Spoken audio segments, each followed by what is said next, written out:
Millions under blizzard warning as winter storm impacts holiday travel.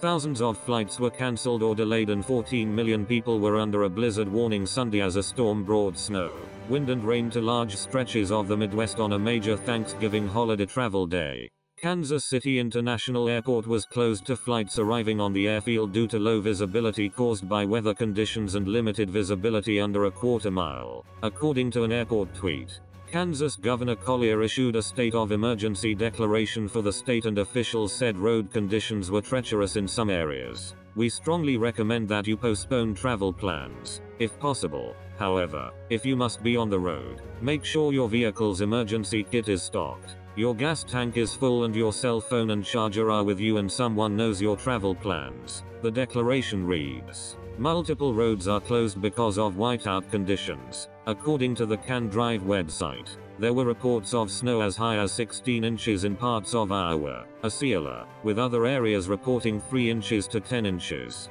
Baylorville, Kansas, notched 10 inches and 7 inches fell in Salina, Kansas. The weather system was forecast to move into the Great Lakes region before hitting the Northeast on Monday, according to CNN meteorologist Haley Brink.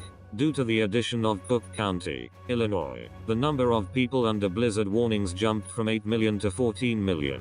The National Weather Service office in Chicago said the worst will come late Sunday. Nearly 20 million people were under a high wind advisory. This includes residents of Kansas and some in parts of Missouri, Nebraska and Iowa.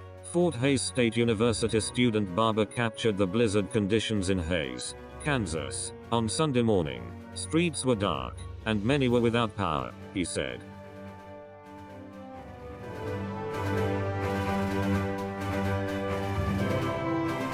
Thank you for watching. Please subscribe to us on YouTube.